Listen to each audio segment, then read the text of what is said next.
React.js, c'est la bibliothèque front-end qui a explosé au cours de ces dernières années. Donc React, ça permet de créer des interfaces utilisateurs, donc des sites web, en JavaScript. Et après avoir vu ce tutoriel complet, tu connaîtras les bases de React.js. Donc c'est la fameuse bibliothèque qui a eu le temps de bien s'installer au cours des dernières années, jusqu'à être donc le numéro 1. C'est la bibliothèque / framework la plus utilisée au monde au niveau front-end. Donc devant Vue.js, devant Angular, devant tous les autres. Et ce qui est important surtout, c'est que c'est en expansion. C'est toujours en croissance, donc ça continue à augmenter.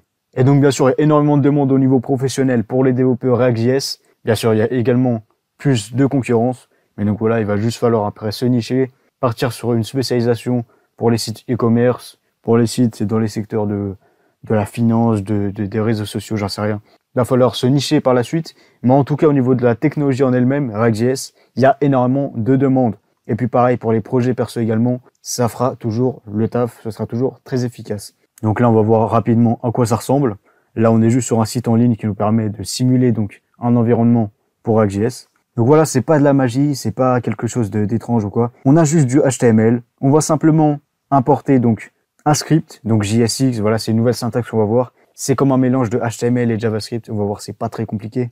Donc là, tout simplement, on importe la bibliothèque de React. On utilise simplement les méthodes qui sont déjà créées. Voilà, on se sert des fonctions React et ça nous permet simplement de manipuler le DOM pour ajouter donc des composants.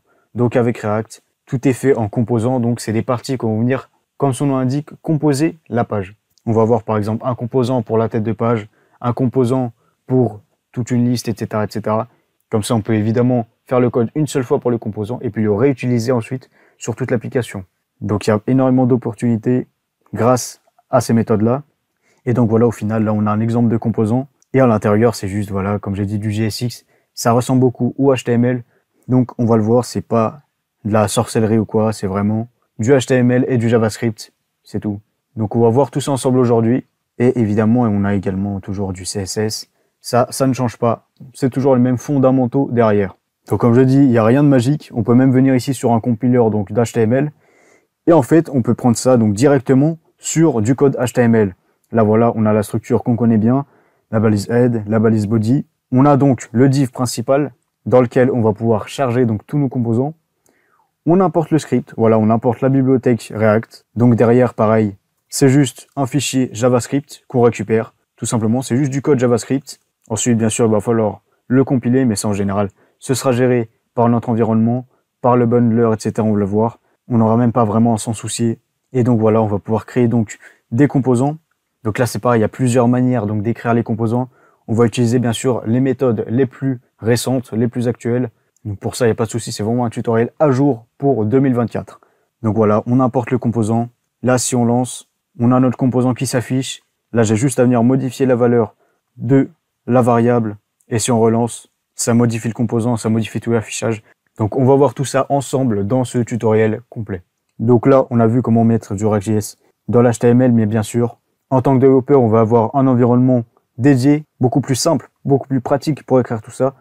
Donc si jamais c'est pas déjà fait, on va installer tout simplement Node.js qui va nous permettre d'exécuter du JavaScript directement sur l'ordinateur.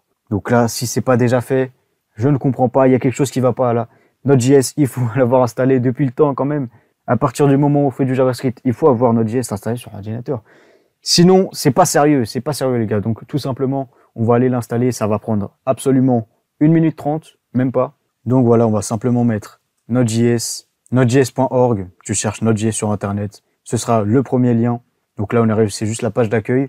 On va juste appuyer ici sur la dernière version LTS, tout simplement.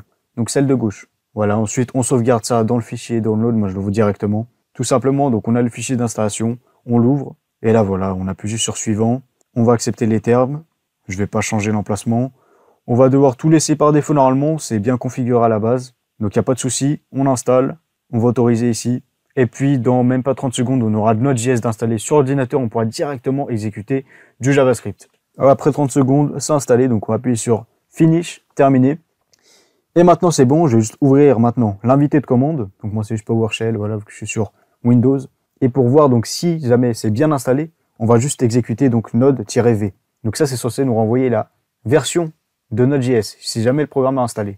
Et là, il me renvoie bien version 20.11.0, c'est bien celle qu'on a installée.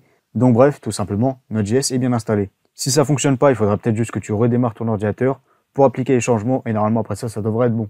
Donc on va pas perdre de temps, on va directement créer notre premier site avec React.js. Donc on va voir les concepts de base, des petits composants, etc. Donc pour ça, il va falloir qu'on initialise le projet donc pour qu'on ait comme ici tout le code de départ et qu'on puisse juste venir ajouter le composants, les utiliser comme on veut, etc. Donc pour ça, on va utiliser un bundler qui s'appelle Vite.js. Donc on va aller ici, Vite.js. Donc ça pareil, il n'y a aucun problème. C'est un des outils les plus utilisés pour React. Donc dans tous les cas, tu seras sûrement amené à l'utiliser, que ce soit pour des projets perso, en entreprise ou quoi. Donc c'est ce qu'on va utiliser, c'est très simple. Donc il n'y a pas de souci.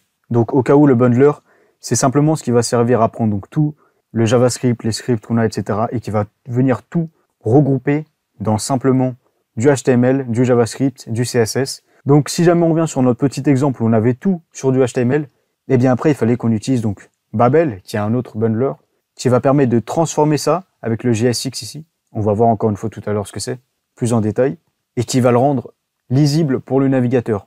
Donc bref, donc pour nous c'est Vite.js qui va tout faire à notre place.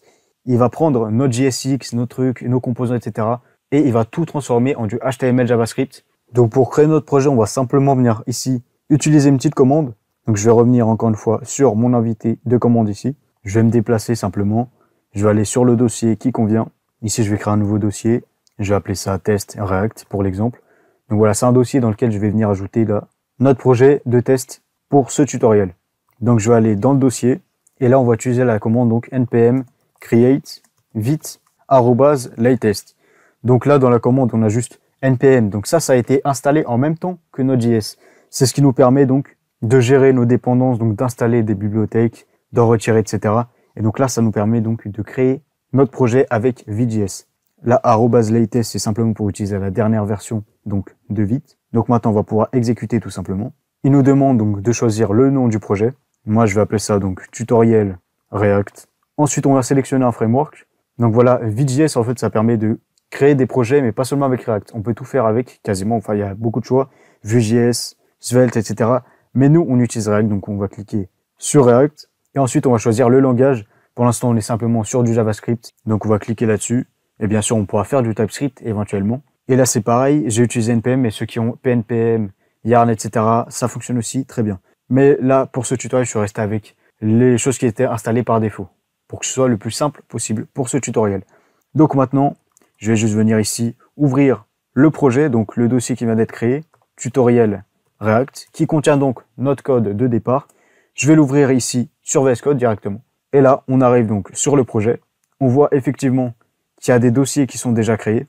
On a le fichier pour Git. On a ici le fichier principal index.html qui importe bien donc le script JavaScript, c'est du JSX. Encore une fois, on va voir ce que c'est dans un instant. Là, donc, c'est le fichier de configuration pour Vite. Donc, si jamais on veut utiliser des plugins pour le bundle, etc. Ça, au début, on se prend pas forcément la tête avec ça. Là, c'est la documentation. Il nous indique un petit peu que voilà, il a créé donc le projet avec Vite.js. Bien sûr, tout ça, on pourra le remplacer pour mettre notre propre documentation. Package.json, ça, c'est dans tous les projets qui utilisent Node.js. On peut voir tout simplement les bibliothèques qui sont installées, les dépendances. Donc, on a React et React DOM, qui sont les deux bibliothèques dont on sert pour créer un fichier React.js. Encore une fois, même quand on était juste sur la version HTML, on devait également utiliser donc ces deux bibliothèques. C'est ce qui va nous permettre d'avoir les méthodes pour créer tous nos composants, etc., etc. Ici, on a différentes commandes. On va s'en servir plus tard. Quelques métadonnées ici. ESLint, c'est donc pour vérifier la qualité, en quelque sorte, de notre code, pour vérifier la syntaxe et d'autres choses comme ça. Donc ça aussi, on peut le configurer. Pour l'instant, encore une fois, on va même pas se prendre la tête. On va faire ça très simple. Ça, voilà, c'est le fichier JSX principal qui vient importer donc les bibliothèques React et React DOM, comme on l'a dit. Donc c'est déjà fait pour nous, ça. On a déjà un modèle qui est créé, on a déjà un template. Donc app.js, ça, donc, c'est bien notre premier composant. Donc c'est un composant par défaut, on voit qu'il y a déjà du code JSX dedans. Donc on va voir à quoi ça ressemble dans un instant. On a également du CSS. Donc ça, on n'est pas déboussolé, on a du CSS. Ici, on a un dossier, on va stocker tous les assets, c'est-à-dire toutes les images, les icônes, logos, etc.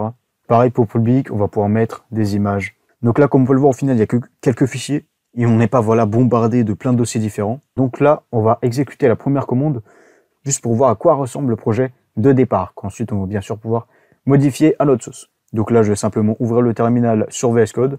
Donc là, on va simplement faire npm install de Vite. pour simplement installer donc le bundler.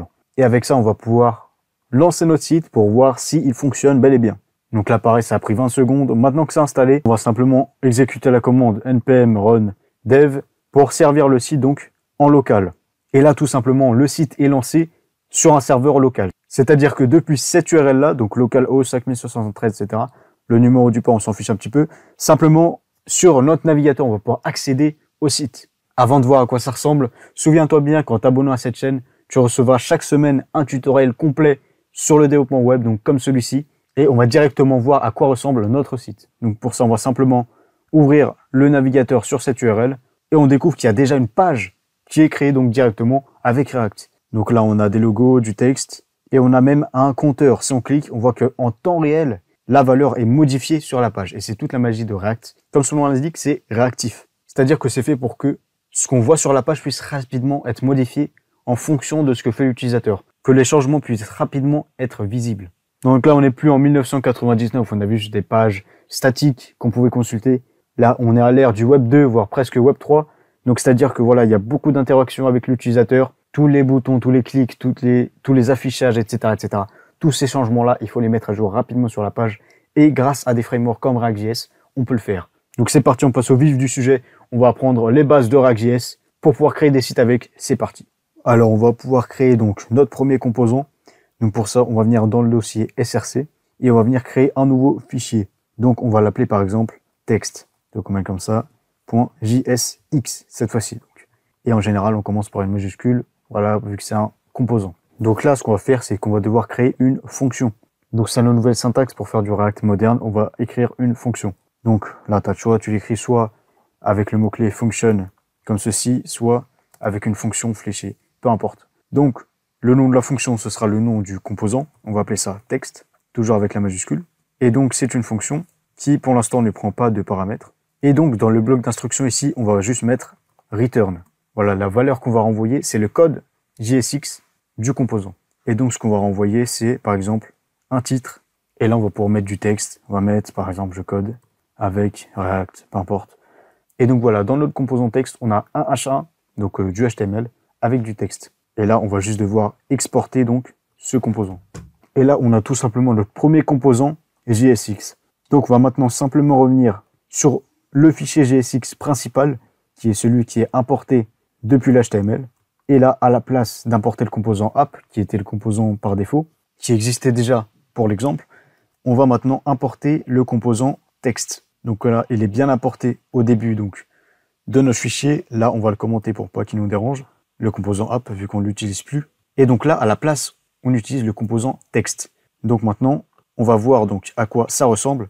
Et là, on retrouve bien donc le texte qu'on a saisi dans le composant. Donc c'est-à-dire que dans l'HTML, on a à la base rien. On a simplement un div qui est vide, avec l'identifiant route. Et dans le fichier JSX principal, on dit justement que dans l'élément avec l'identifiant route, donc ce fameux div vide sur la page, eh bien, grâce aux méthodes de React, on va pouvoir donc utiliser nos différents composants. Et là, donc, on utilise simplement le composant texte qui fait qu'on a à l'intérieur un H1 avec du texte. Donc là, si jamais on va voir dans le code source de la page, on retrouve effectivement notre div avec l'identifiant route, comme au début ici, sauf qu'à l'intérieur maintenant, on a bien notre H1. Et là, on le reconnaît. Si jamais je mets aussi un identifiant ici, voilà, c'est notre title, on va dire. Bien là, si jamais je rafraîchis la page, on retrouve bien l'identifiant également dans ce fameux H1. Donc c'est formidable. Et donc là également il y a du style, ça vient simplement du fichier CSS qui était là avant qu'on arrive, donc index.css et a.css. On peut les enlever, mais pour l'instant on s'en fiche un petit peu, on va les laisser tout simplement. Et donc voilà, on va revenir ici. Et là ce qu'on va faire par exemple, c'est que dans notre composant, on va rajouter également un paragraphe de texte. Et donc là, on va venir générer du texte pour l'exemple. Non, je vais mettre une ligne plutôt. Voilà. Et là, il nous prévient, il faut que tout le code HTML qu'on renvoie se trouve dans un seul parent. C'est-à-dire que là, on a le H1 puis la balise P. À la place, on va mettre par exemple un div. Et là-dedans, on va pouvoir englober donc tout l'HTML qu'on voulait mettre à la base. Voilà. Il faut en fait qu'on renvoie une seule balise parent avec à l'intérieur tout l'HTML qu'on veut mettre. Donc là, on va mettre des parenthèses pour dire que c'est tout ça qu'on doit renvoyer. Donc. Et là, effectivement, sur la page, on voit bien maintenant le titre avec la balise P. Si jamais on regarde le code source, eh bien c'est pareil, on retrouve donc notre div, qui est celui-ci, donc du composant texte, avec à l'intérieur le h1 et la balise p avec le texte à l'intérieur. Donc voilà, ça fonctionne très bien. Maintenant, ce qu'on peut faire, évidemment, l'avantage, c'est que ce composant, on peut le réutiliser. Donc on pourrait très bien, par exemple, venir ici, le copier-coller 5 fois, et là, directement, on voit sur la page, on a bien notre HTML, donc div h1p, qui est reproduit 5 fois sur la page. Et on a juste à appeler le composant. Et ça appelle tout d'un coup. Voilà. Donc texte, derrière, finalement, c'était juste une fonction qui renvoie du JSX. Bon, là, ça ressemble vraiment à du HTML. Pour l'instant, c'est vraiment juste du HTML. Mais l'avantage du JSX, c'est comme si c'était du HTML étendu. C'est-à-dire qu'à la base, on a donc l'XML. Donc XML, ça ressemble à ça. On a des balises, mais on peut mettre n'importe quel nom de balise. Eh bien, l'HTML est basé sur le XML. Donc c'est pareil, c'est des balises, sauf que les noms sont déjà prédéfinis. Et voilà, div, h1, ul, p, etc. Et on peut pas, par exemple, appeler une balise qui s'appelle poulet. Ça n'existe pas. Et le JSX, c'est pareil. C'est toujours le même principe de balise. Et en l'occurrence, c'est comme si on avait un HTML étendu, c'est-à-dire que tout ce qui existe en HTML, on peut le faire en JSX. Donc là, on peut mettre nos balises, mettre du texte dedans. On a identifiant. On a également les classes qui s'appelleront à la place class name. Mais le principe reste toujours le même. On peut mettre également du style dans les balises. On peut faire à peu près tout ce qu'on pouvait faire donc en HTML. Sauf que la petite différence ici, c'est qu'on peut mettre des variables. On peut mettre du contenu dynamique. Donc par exemple, ici je vais définir une variable. Je vais l'appeler message par exemple. Et dedans, je vais juste mettre un string. Ce sera par exemple bien un React. Et donc là, je vais juste venir ici mettre à la place une variable. Donc je vais mettre des accolades pour dire dans le JSX que là, je mets une valeur dynamique. Là, je vais mettre du JavaScript. Et en l'occurrence, je vais appeler donc la variable MSG. Et là, si on regarde, eh bien, c'est toujours le même message du coup. Et si à la place, je mets ici, par exemple, pour l'exemple, un JavaScript, eh bien, pareil, c'est mis à jour directement. Donc là, on peut importer une variable et afficher son contenu directement en plein milieu du HTML. Donc c'est assez dingue et c'est toute la puissance du JSX. Parce que là, on peut afficher le contenu d'une variable, mais on va pouvoir faire beaucoup d'autres choses. En fait, on va vraiment pouvoir écrire du JavaScript en plein milieu du HTML. Donc on pourra mettre des conditions, des calculs, utiliser des listes, des fonctions map, etc. comme on va le voir dans un instant. Donc on pourra vraiment faire beaucoup de choses. C'est toute la puissance du JSX qui est utilisée donc pour coder nos composants React. Et donc un autre avantage qu'on a, c'est qu'on peut passer directement un paramètre à chacun des composants. C'est-à-dire que là, au lieu de définir le message à l'avance, je peux venir le récupérer ici dans les paramètres et venir directement l'afficher ensuite. Et donc, au moment où on appelle le composant, et là, il nous l'indique directement, il prend bien un paramètre MSG. C'est ce qu'on vient de mettre ici, du coup.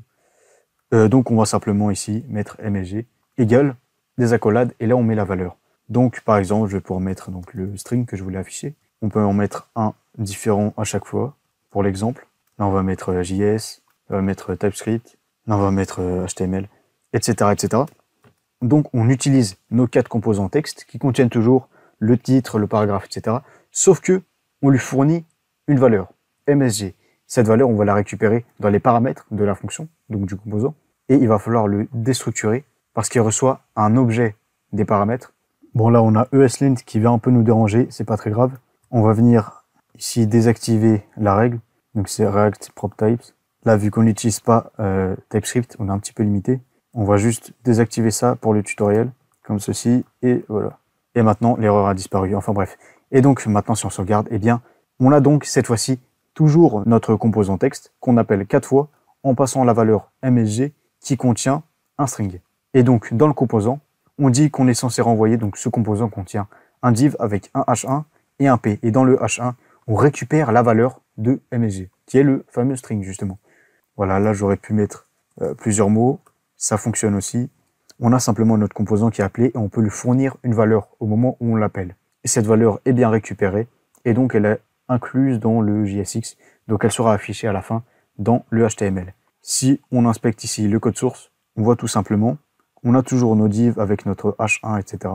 Et on retrouve bien à chaque fois donc la chaîne de caractères qu'on a passée en props. Donc quand on passe une valeur comme ça dans les paramètres de la fonction du composant, ça s'appelle un props. C'est une valeur qu'on va fournir au moment où on appelle le composant.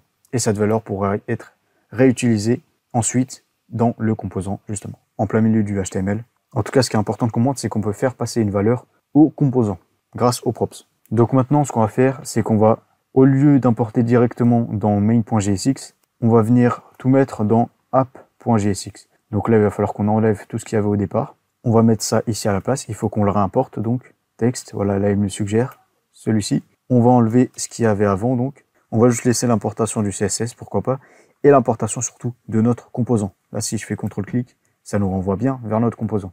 Et donc à l'intérieur, on lui dit bien que le composant app renvoie, pareil, du JSX, sauf que cette fois-ci, il contient notre composant. Donc c'est un composant qui contient plusieurs composants. C'est possible en React. Et au passage, ça s'appelle un fragment.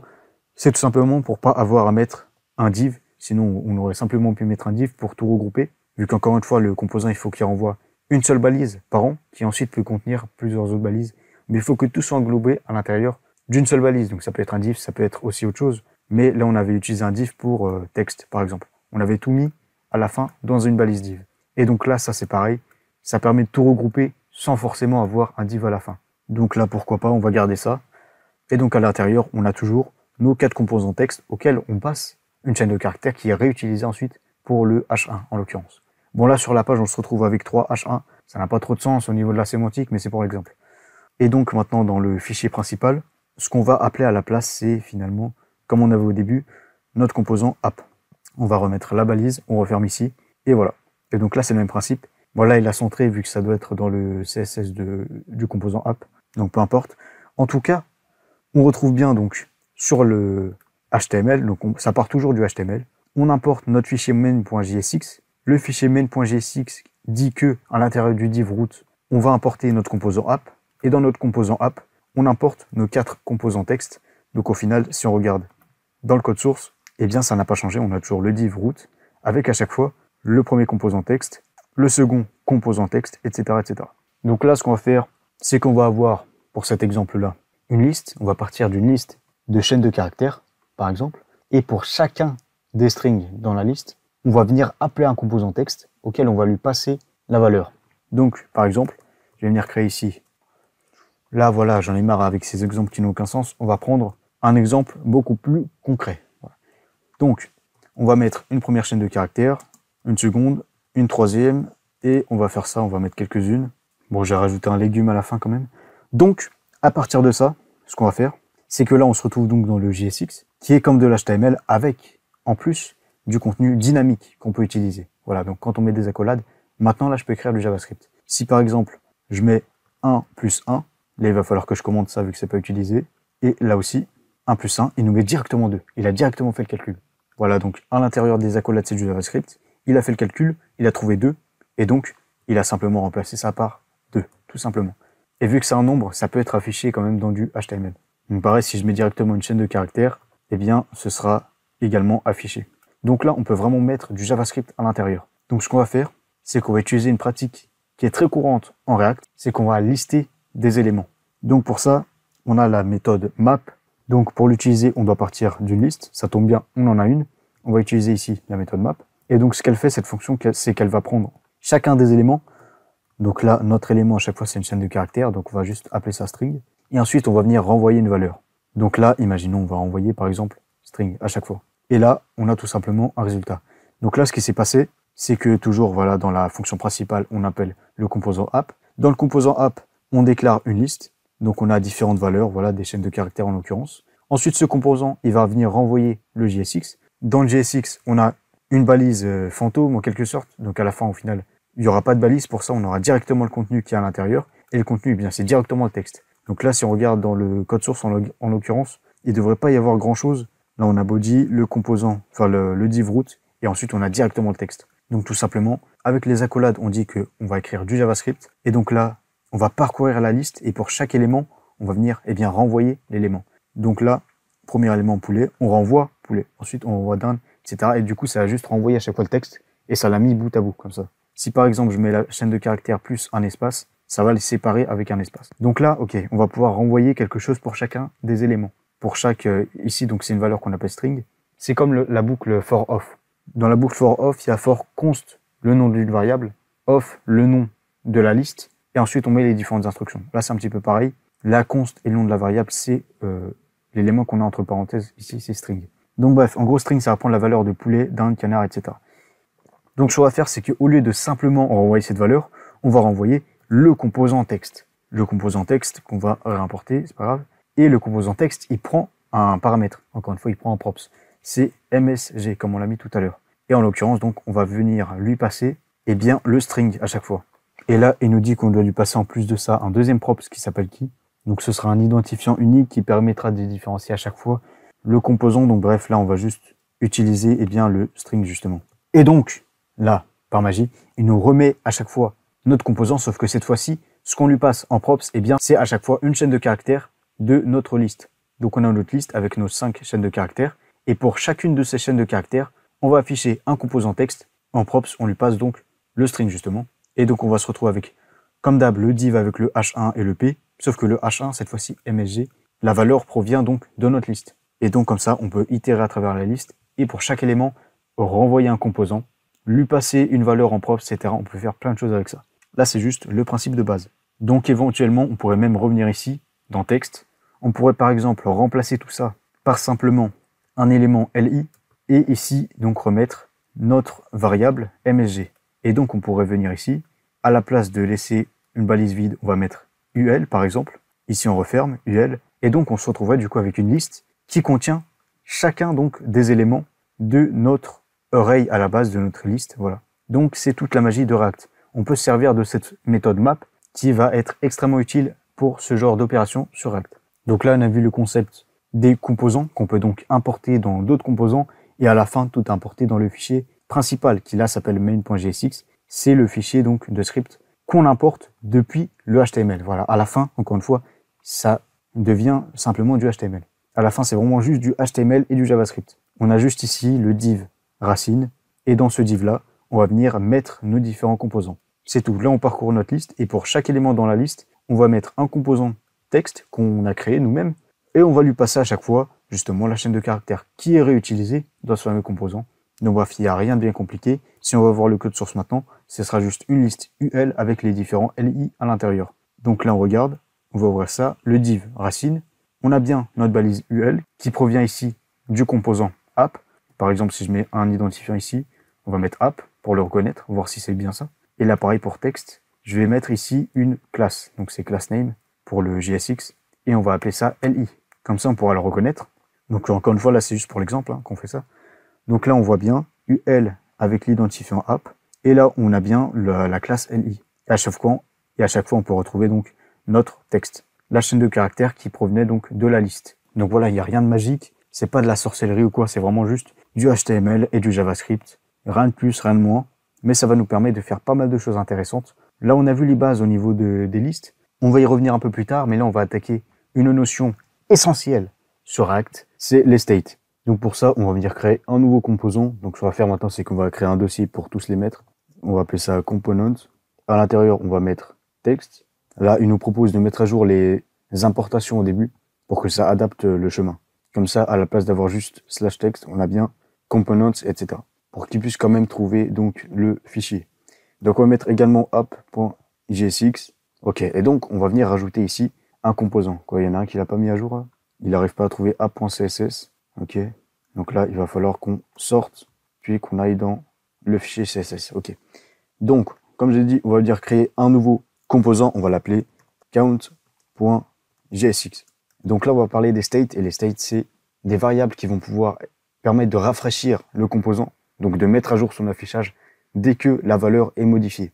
Donc ça va automatiquement se mettre à jour sur la page. Donc, on va voir tout ça. On va venir créer ici une nouvelle fonction. On va l'appeler donc count, c'est le nom de notre composant. Donc c'est une fonction, pour l'instant on va pas prendre de props, donc pas de paramètres. Et on va venir simplement renvoyer ici du texte, juste pour voir si ça fonctionne bien. Donc on va du coup exporter le composant pour pouvoir le réutiliser ensuite dans main par exemple. Ça pour l'instant on va le mettre en commentaire. Et on va appeler donc count, voilà notre composant. Et donc ici on a bien notre texte qui s'affiche. Donc c'est bien connecté. Donc maintenant ici, ce qu'on va faire, c'est qu'avant de renvoyer directement le JSX, on va définir donc une variable. On va l'appeler count. Bon, on va éviter, même s'il y en a une avec la majuscule. On va trouver un autre nom. On va l'appeler count value, par exemple. Et on va dire que c'est 0. Et donc, ce qu'on va faire, c'est qu'on va afficher donc le contenu de cette variable. Donc, on va mettre ici les accolades pour mettre du JavaScript. À l'intérieur, on met la variable. Donc là, normalement, il va afficher 0. Et donc, on va venir créer des fonctions pour mettre à jour la valeur. Donc, par exemple, pour incrémenter et décrémenter, donc pour faire +1, -1. Et normalement, le résultat devrait être mis à jour sur la page. Donc automatiquement, là, le 0, il va se transformer en 1, 2, 3 et 4, etc. On va faire inc count. Et on va dire que cette fonction-là, elle va prendre count value et elle va venir ici l'incrémenter. Donc pour ça, je vais transformer ça en variable modifiable.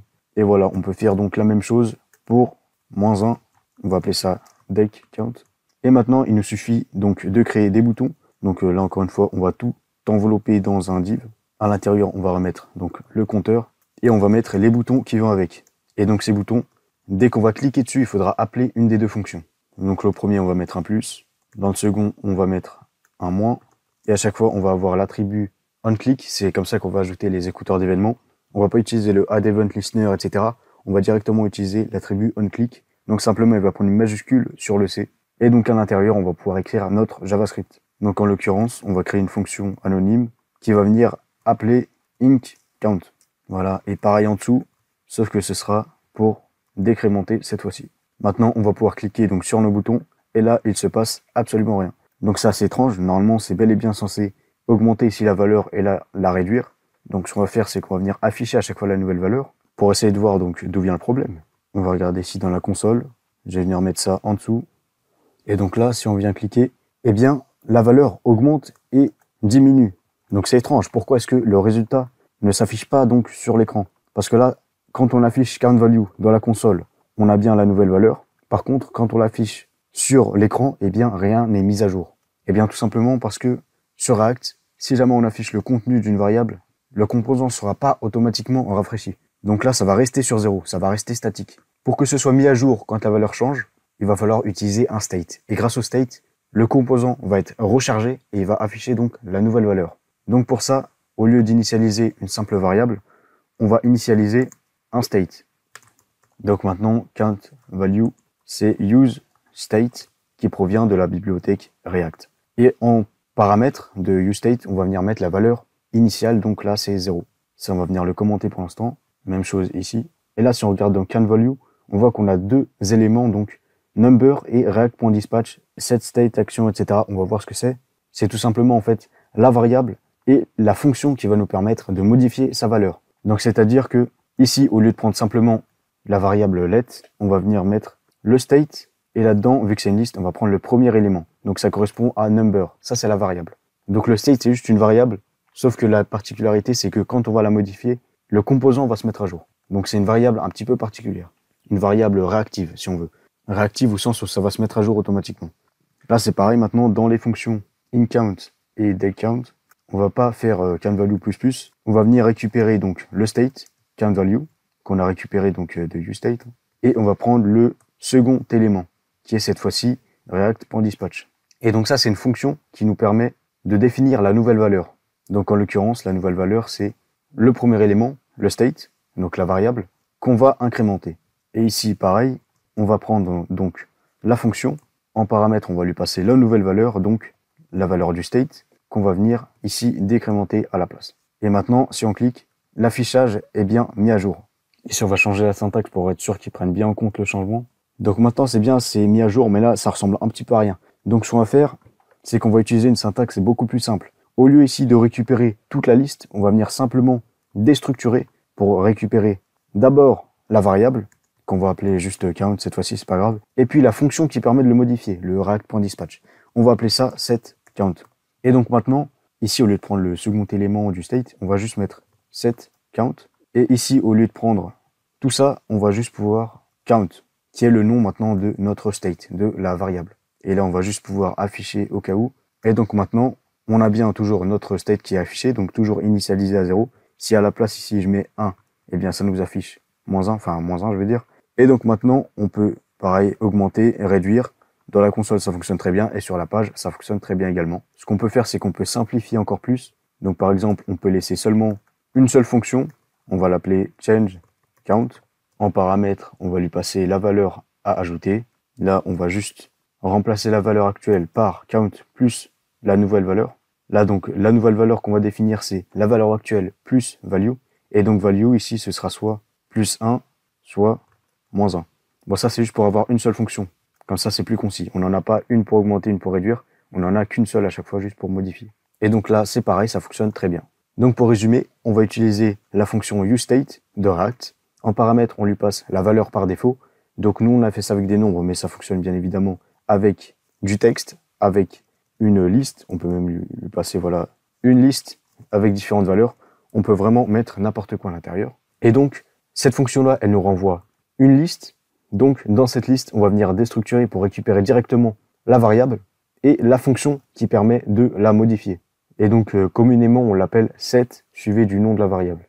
Donc, finalement, ça, c'est juste une variable et ça, c'est une fonction. Donc ensuite, on peut venir afficher le contenu de la variable, du state, et puis, avec un bouton, on peut attacher donc un événement. Lorsqu'on clique, eh bien, on va appeler donc la fonction chainCount, et dans cette fonction, on va venir appeler le setter, donc la fonction qui modifie la valeur du state, et en paramètre, on doit lui passer la nouvelle valeur. Donc en l'occurrence, on nous passe la valeur actuelle, count, plus la valeur qu'on passe en paramètre. Donc nous, c'est soit plus 1, soit moins 1, pour que comme ça, voilà, si jamais j'appuie sur le plus, ce qu'il fait, c'est qu'il va changer la valeur du state, il va lui passer, donc au départ c'est 0, donc il lui passe 0, plus, et bien ici on a passé plus 1, donc 0 plus 1, donc 1.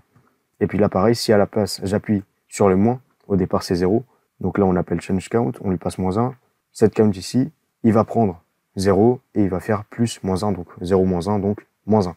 Donc le plus important à comprendre ici, c'est que le state, ça va nous permettre d'avoir une variable, c'est simplement une variable, sauf que dès que sa valeur est modifiée, l'affichage est directement mis à jour. Voilà. Alors que si on a une variable classique, définie avec let, const, simplement, eh bien, si on modifie sa valeur, l'affichage ne sera pas mis à jour. Donc, on verra pas la nouvelle valeur sur l'écran. Alors que en la définissant avec useState, eh bien, dès qu'on la modifie avec la fonction setCount, il faut passer par cette fonction-là, eh bien, l'affichage est directement mis à jour. Le composant recharge.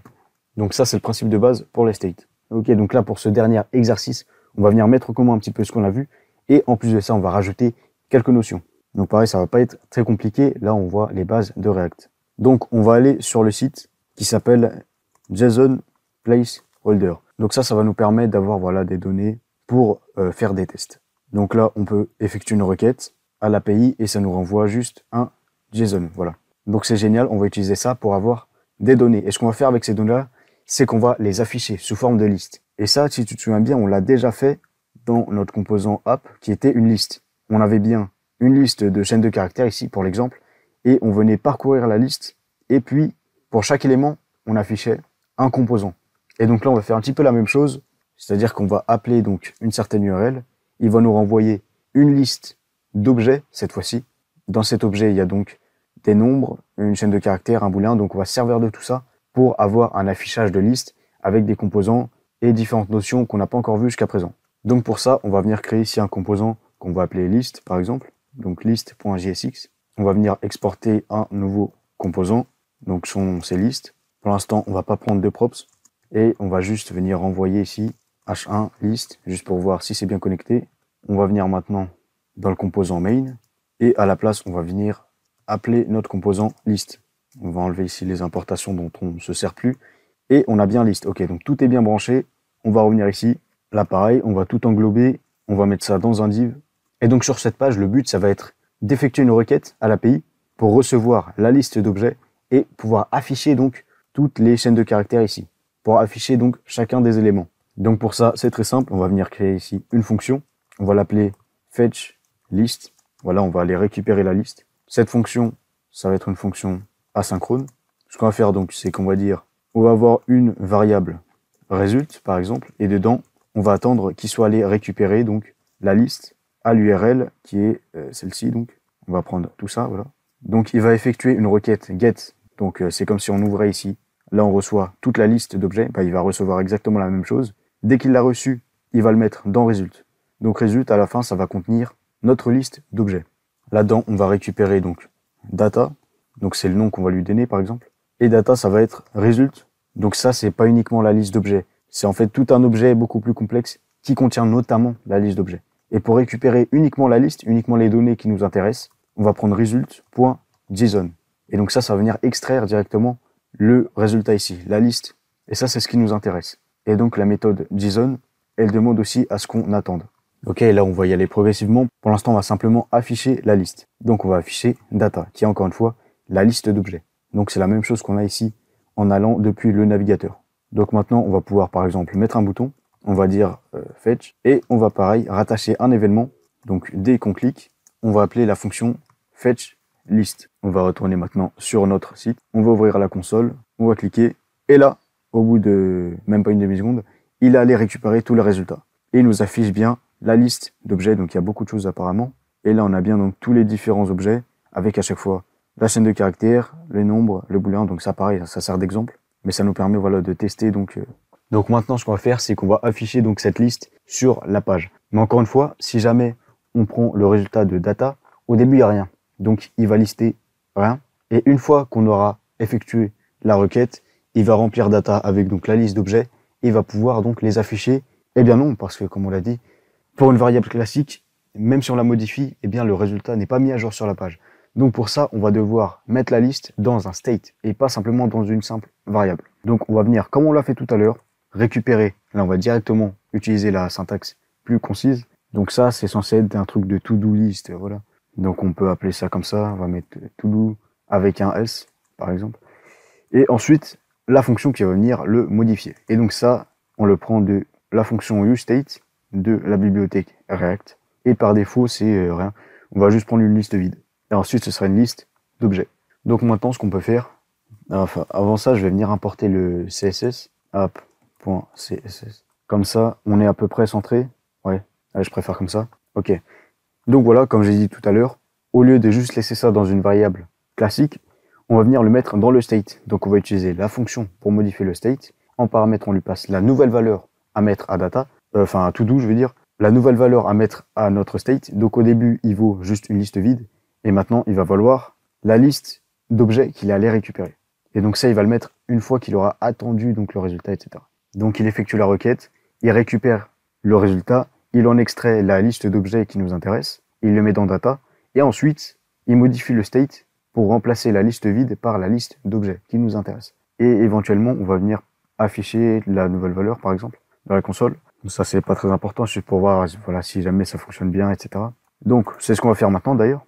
On va vérifier, donc, on va appuyer sur Fetch, et là, le console log, on n'est pas obligé de le garder. Donc, c'est très bien. Maintenant, dans le state to do, on aura, je déteste ce mot, on va appeler ça task, par exemple. Je préfère ça. Voilà, j'en ai marre, ces applications de to-do list, etc. Donc bref, on va changer le nom, on va appeler ça comme ça sera très bien. Task, voilà. Bref, donc maintenant, on va venir ici, en dessous du bouton, donc dans notre JSX. Et ce qu'on va faire, par exemple, c'est, à partir de la liste, on va faire comme tout à l'heure. Comme j'ai dit là, c'est juste un résumé de tout ce qu'on a vu. On va venir ensuite, dans quelques instants, ajouter des nouvelles notions, mais pour l'instant, on reste sur ce qu'on a déjà vu. Donc voilà, on va parcourir la liste. Au départ, il n'y a rien, donc il va parcourir une liste vide. C'est pas grave, ça va juste rien afficher. Mais il n'y aura pas d'erreur pour autant, tout va bien. Et donc, une fois que ce sera chargé, donc une fois qu'il a effectué la requête, il a récupéré la liste de tâches, il a mis la liste donc dans le state, et donc React sait que le state vient d'être modifié. Et vu que le state, on s'en sert dans notre JSX, il va pouvoir rafraîchir le composant dans lequel on se trouve, c'est-à-dire le composant liste. Voilà, sur la page. Donc, en l'occurrence, on n'appelle qu'un seul composant, mais si on en avait plusieurs, il recharge uniquement ceux qui ont été modifiés. Ça évite d'avoir à recharger toute la page. Mais vu que là on appelle que le composant liste, bah, il va finalement recharger le seul composant qu'il y a. Donc voilà, donc ce task.map, il sera à rappeler à chaque fois que task sera modifié. Donc quand on va rechercher les résultats, task est modifié, donc on va refaire le .map. On va réitérer à travers la liste, et pour chaque tâche à l'intérieur, donc c'est chaque objet qu'il y a dans la liste, vu que c'est à la base censé être une liste de tâches, eh bien on va venir appeler par exemple une balise P, et dans laquelle on va venir mettre task. Et en l'occurrence, si on va dans l'objet, c'est title. Voilà, title, ça correspond à la chaîne de caractères, comme ça on peut l'afficher, c'est très bien. Et là, pareil, il nous dit on doit avoir le props key, donc on va le passer à la balise P. Vu que c'est du JSX, on a des fonctionnalités en plus. Et là, il va nous falloir donc un élément unique pour chacun des objets. Et en l'occurrence, on en a un, vu qu'il se trouve que sur leur exemple, là, chaque objet a un attribut ID. Donc c'est parfait, on peut prendre ça. Ça nous servira donc d'identifiant unique.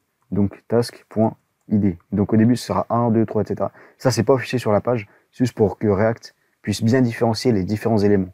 Vu que là, la balise P, on va la reproduire plusieurs fois, il faut pouvoir différencier chacune des balises à chaque fois, donc, vu que c'est la même balise. Donc on utilise bien cet attribut key. Et donc maintenant, on va revenir ici, on va appuyer sur Fetch, et là, comme par magie, donc c'est extrêmement rapide, il nous met directement donc toute la liste. Ah, donc là, c'est pareil, hein. On peut mettre ça dans une balise UL, on peut même mettre OL si on veut. Et là, le P, on peut le mettre dans une valise LI. Voilà. Donc, ce sera à chaque fois un élément de la liste. Et dans ce cas-là, l'élément qui, il faut qu'on le mette sur le parent. Donc, on va le mettre cette fois-ci sur LI. Voilà. Donc, pour chaque élément, donc pour chaque objet de la liste, on va venir renvoyer ici, donc pour l'afficher sur la page, un élément LI qui contient un paragraphe de texte qui contient le titre de la tâche, en l'occurrence. Voilà, la chaîne de caractères qui sert d'exemple. Et donc là, on a bel et bien une liste à chaque fois. On peut aller regarder également le code source. À l'intérieur, on trouve bien notre liste avec chaque élément à chaque fois et le P. Donc c'est parfait. Donc là, on voit également que sur chaque objet, on a un booléen. Donc on va s'en servir pour le tutoriel. Donc c'est soit false, soit true. L'attribut, c'est completed. Donc là, encore une fois, dans notre liste, on parcourt chaque objet. Et dans chaque objet, on affiche le titre, donc le texte. Mais éventuellement, on pourrait également concaténer, donc ajouter également l'attribut completed, donc qui sera un booléen. Et là, il nous met bien à chaque fois false, false, true, etc. Donc ça aussi, on pourrait l'afficher. Mais on ne va pas s'en servir pour l'afficher, on va s'en servir comme condition. C'est-à-dire que là, on peut venir ici, utiliser un opérateur ternaire qu'on retrouve beaucoup sur React. Ça permet d'avoir un affichage beaucoup plus concis. Donc c'est-à-dire, si jamais task.completed est vrai, eh bien on affiche task.title, sinon on affiche rien. On va mettre nul. Et à ce moment-là, on peut également, voilà, juste pour l'exemple, on va afficher donc task.completed. Voilà, il va juste nous l'afficher sous forme de texte. On va transformer ça en string. Et donc là, on a bien le booléen qui s'affiche, false, false, false, true. Et donc, avant d'afficher donc le title, ce qu'on dit ici, c'est qu'on vérifie si completed est vrai. Donc si ça vaut true, si c'est le cas, on affiche task.title, sinon on affiche nul. Donc on n'affiche rien. Et donc à chaque fois que là c'est false, on affiche bien le nul, donc on n'affiche rien du tout. Et à chaque fois qu'on a true, eh bien là on affiche bel et bien le title. C'est-à-dire qu'avec React, on peut faire ce qu'on appelle du rendu conditionnel. Donc on peut vérifier une condition, et en fonction de la condition, on affiche ou non un élément. Donc là en l'occurrence, à chaque fois que le booléen est vrai, on affiche la chaîne de caractères, autrement on n'affiche rien. Voilà, donc dans les opérateurs ternaires, on a plusieurs syntaxes. On a celle-ci également qui fonctionne. Voilà, ça fonctionne tout aussi bien. On peut prendre ici l'inverse. Donc si le booléen est faux, dans ce cas on affiche. Sinon, bah, on n'a rien précisé, donc sinon on ne fait rien. Et à ce moment-là, quand c'est false, on l'affiche. Quand c'est true, on ne l'affiche pas. Donc tout simplement, entre ces accolades, là dans le JSX, vu qu'on peut mettre du JavaScript, on peut vraiment s'amuser. Et on peut mettre voilà, des opérateurs ternaires. Donc on vérifie une condition. Et ensuite, on renvoie un résultat. En l'occurrence, vu qu'on renvoie une chaîne de caractères, c'est comme si on avait directement écrit, eh bien ici, le texte à afficher. Et quand ça tombe sur nul, bah, c'est comme si on avait juste rien mis. Donc là, c'est génial, mais moi, je voulais pas m'en servir pour faire du rendu conditionnel. Je voulais m'en servir pour faire encore autre chose. C'est du style conditionnel. C'est-à-dire qu'ici, comme je dis, ça part du HTML. Donc, on a tous les attributs qui ont HTML. Donc, on a bien sûr style. Et ce qu'on peut faire là aussi, c'est qu'on va mettre du JavaScript. On va lui dire si la tâche est complétée. Donc, si ce booléen-là est vrai. Donc voilà, la seule différence, c'est que le style en JSX, il s'écrit sous forme de JavaScript. Sous forme d'objet comme ça.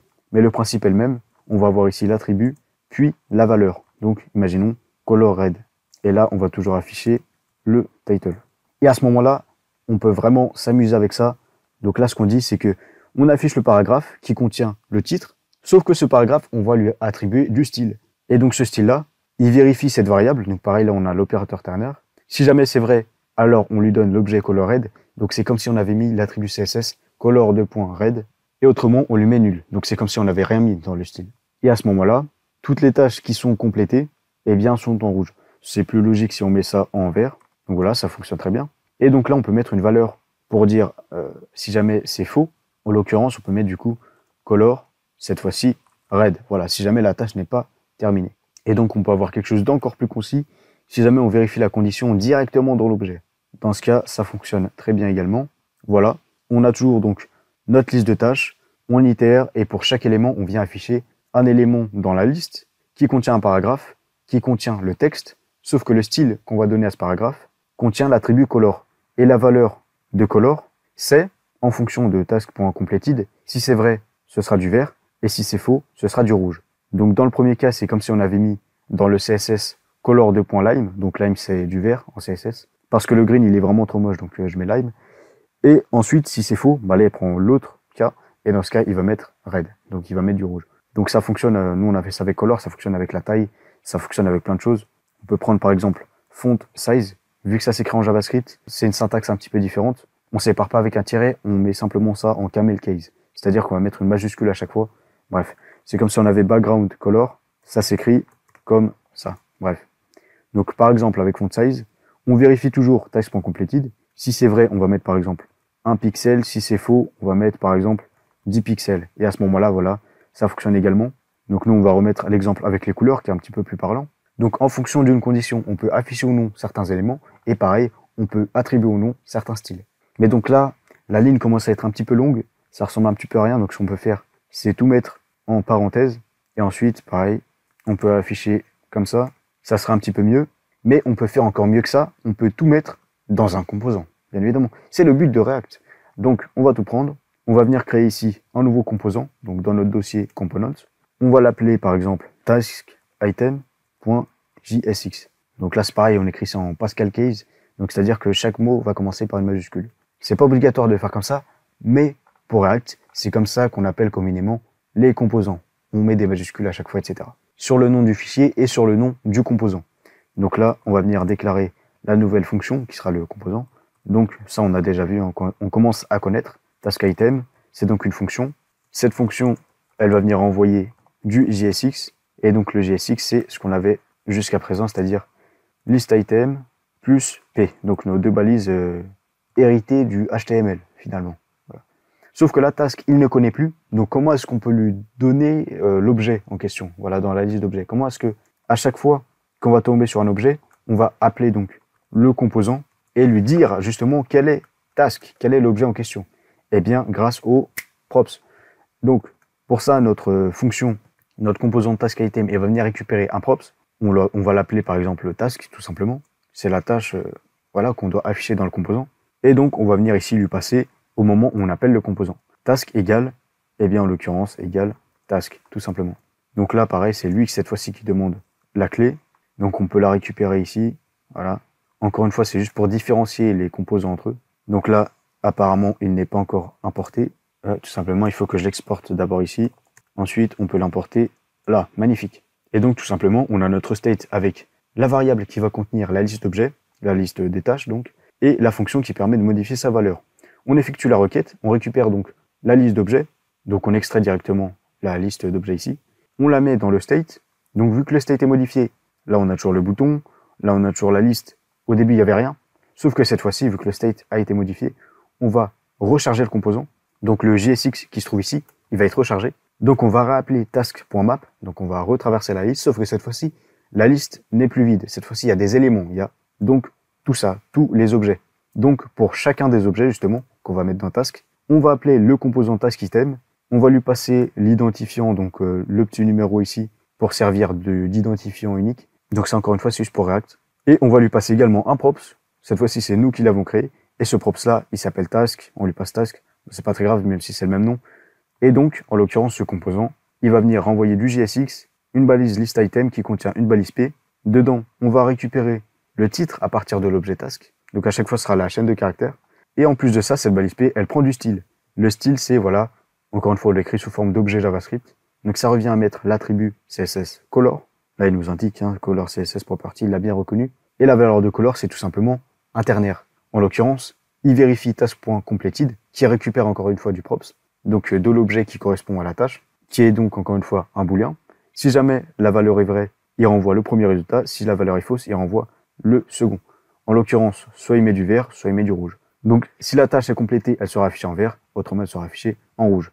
Maintenant on peut relancer, fetch, et là on a pareil, la liste qui se charge, et cette fois-ci on a bien donc en vert, en rouge, etc. Sauf que là, on a tout mis dans un composant. Donc là on peut tout remettre carrément sur une ligne. Donc voilà, les composants, ça sert justement à ne pas avoir trop d'éléments sur la même page. Parce que sinon, là, on voit qu'on commence directement à avoir 22 lignes entre le state, la fonction, le JSX, etc. Les importations, ça peut vite prendre beaucoup de place. C'est pour ça qu'on sépare dans différents composants. Le but, vraiment, une bonne règle, c'est que chaque fichier de composant fasse moins de, allez, peut-être 30 lignes. Ça doit faire 30 lignes maximum. Là, on est en dessous, mais de justesse. Donc, par exemple, on pourrait encore créer un composant qui va contenir cette fois-ci la liste. Et on pourrait lui passer par exemple en props et ben, le state tout entier, task. Et ensuite, dès qu'on reçoit les résultats, on rafraîchit la liste qui elle-même va venir réitérer à travers justement cette liste pour afficher les composants, etc. Donc bref, le but de React, c'est vraiment de tout décomposer en composants justement, pour avoir les fichiers le plus courts possible. C'est tout le principe de React, d'un point de vue développeur. Et d'un point de vue utilisateur, bah voilà, on a tout qui se rafraîchit extrêmement vite, en temps réel, voilà. Donc, c'est vraiment excellent.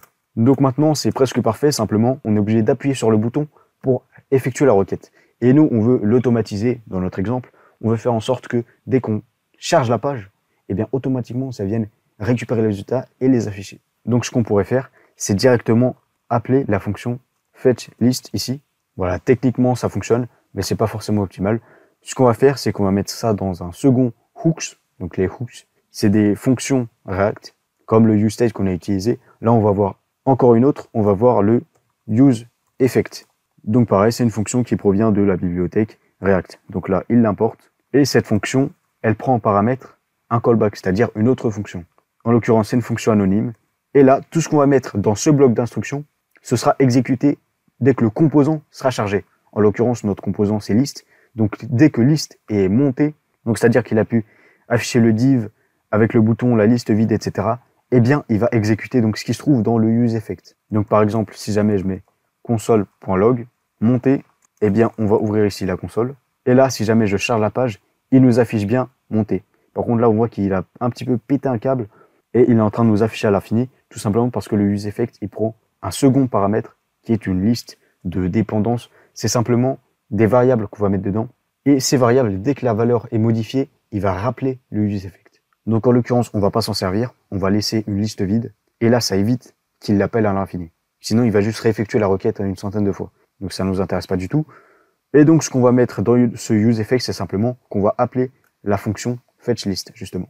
Donc là, on a notre state qui contient la variable qui va permettre de rafraîchir le composant, la fonction qui permet de modifier la valeur pour justement rafraîchir ensuite le composant, la fonction qui va faire l'appel à l'API, la requête, qui va récupérer la liste d'objets, qui va justement la mettre dans le state. On a le useEffect qui permet d'appeler cette fonction qui effectue la requête dès que le composant est monté pour la première fois.